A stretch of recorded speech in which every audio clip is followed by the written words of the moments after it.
Hi everyone, this is Travels with an Archaeologist. I'm the Archaeologist, now let's get into the travels. Welcome back to Prague. This is the last of the 3 videos I'm releasing on Prague, and this episode is the modern history along with Prague's Jewish history. When we last left Prague, it was the end of the 17th century. The city underwent some seriously bad times, emerging from the ravages of the 30 Years' War as well as a fire in 1689. But when the city was rebuilt, it was rebuilt with a new zeal, one thinking forwards to the Renaissance. Merchants and nobles flocked to the city, and the inhabitants of Prague felt the wealth and the transformation that they brought. A lot of these shops would have been on the Charles Bridge.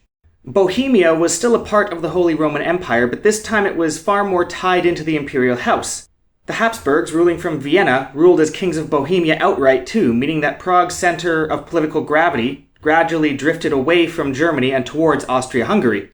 When Napoleon ravaged the continent in 1806, he took Prague under his control as well, spreading the liberal ideas of the French Revolution to an already liberal and revolution-prone city. Even though the Austro-Hungarians regained control, the city was never the same, especially as it industrialized. It was around this time that the Holy Roman Empire collapsed. While much of Germany fragmented into separate states, Czechia did not. Bohemia and Moravia remained intact and was absorbed almost seamlessly into Austria-Hungary. This had the advantage of keeping the politics of the region stable, and the culture of liberalism and progressiveness remained unaltered. It should surprise nobody at this point that, when Europe broke out in anti-monarchical revolts in 1848, Prague was among the first and largest. The rebellion was put down rather harshly, however a Czech national identity had been formed as a result of these revolts. The Habsburg rule from that point onwards was never quite as strong, but even so, it wasn't until the fall of the monarchy and the end of the First World War that Czechoslovakia finally became independent, and it's at this point we need to discuss a very important aspect of Prague's ethnic makeup and another major factor in Czech history. Empress Maria Theresa attempted to remove 10,000 Jews from Prague in 1745, but later walked back this decision in 1748 when it became clear there was little appetite for it from the locals and it would have a terrible effect on the economy. This was probably because the Jewish community here was particularly large and particularly long-lasting. Alright, so this is the Jewish quarter of Prague, and this is interesting for 2 reasons. The first one is that this was one of the largest Jewish communities in Europe and the largest in the Catholic world. The second thing is it was also one of the longest lasting. The Jewish settlers originally arrived in Prague in the earliest days of the city's founding, but it was in the 12th century that they were ordered to settle in one ghetto, which was, at the time, just beyond the city walls. They did so, and this synagogue, the Old New Synagogue, marks the place of worship that the Jews first set up. The Old New Synagogue is of particular interest because it's one of the oldest original synagogues of Europe that's actually still standing. It's almost 700 years old. Most of the other synagogues in Prague were built in the 16th century, hence there being more new synagogues built, and this became the Old New Synagogue when it was initially the New Synagogue. Now, what happened to the Old Synagogue? Well, I haven't been able to figure it out. According to Jewish legend, the synagogue either sprang up out of the earth upon the prayers of a rabbi or else was carried here from Palestine by angels. However, even as the ghetto walls went up, the quarter was expanded. Jews were forbidden from living anywhere else, meaning that the community saw a lot of initial immigration from Moravia and the surrounding countryside. And this did not make them immune from pogroms and persecution.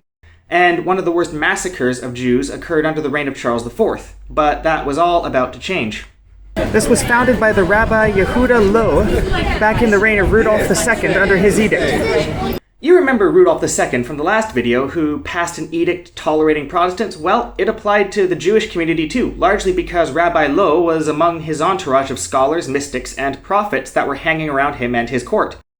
And although it still wasn't a perfect solution, it still allowed for a thriving community in relative security, and as a result, they became intricately tied to Prague's history, its successes, and its failures. The Jewish community of Prague became almost synonymous with how we think of medieval European Jews in general, and it became a key part of the Jewish culture as well. The golem legend originated here.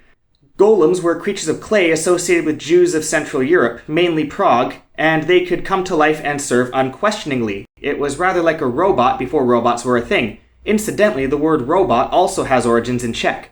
The community was a constant feature in Prague. And it lasted down until the Nazi occupation of 1938, when sadly so many of these Jews were deported to death camps, never to return. Yes, sadly, the largest community of Jews in Europe was almost entirely exterminated. In 1938, under the idea of appeasement, Europe ceded the Sudetenland to Hitler's Germany without getting the approval of Czechoslovakia. Hitler annexed the whole thing a few months later, and the world went to war over it anyway. It gave Hitler that much more time to round up the Jews and send them off to concentration camps, and a bit of a warning, this next bit isn't for the faint-hearted.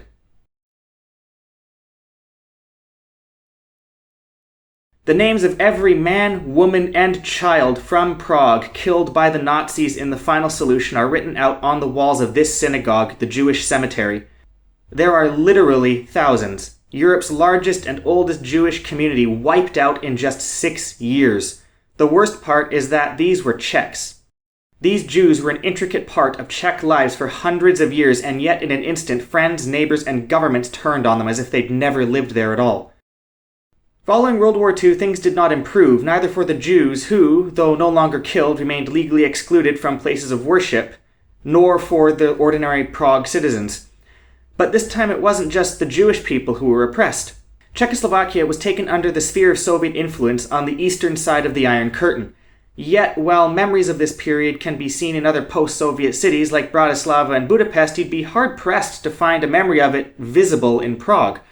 Prague remains a Western city steeped in history, yet the ghosts of its Soviet-influence past are almost invisible. Many of the public transport lines are Soviet-era, however, especially in the subway, and there are still remnants of Soviet architecture if you go looking. But in good historic tradition, even as a Soviet puppet state, the people of Prague were difficult to control.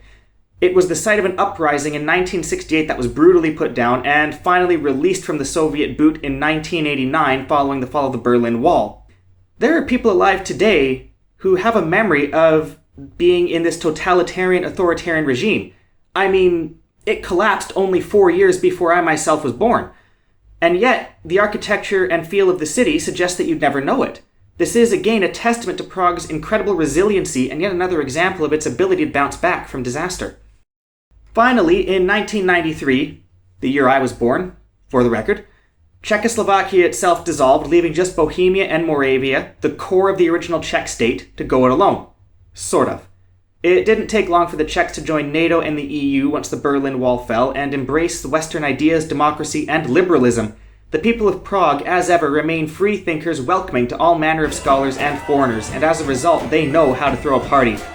And it is appropriate. Prague was the center of so much of Western Europe, it makes sense that they would welcome back the ideas they themselves had helped to form and create. So when you do go to Prague, however much fun you have, it's worth remembering everything this city has done for you and just what a road is taken to get here, and what sort of memories still lie in the streets for those willing to go exploring. Hey guys, thanks for making it to the end of the video.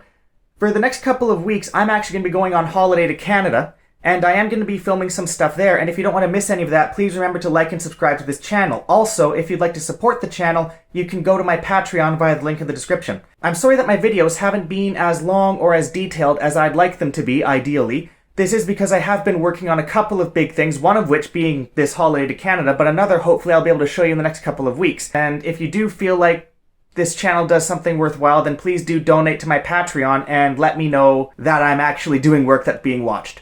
Okay, thank you. Until next time, I'm the Archaeologist, and I'm going to be enjoying my travels.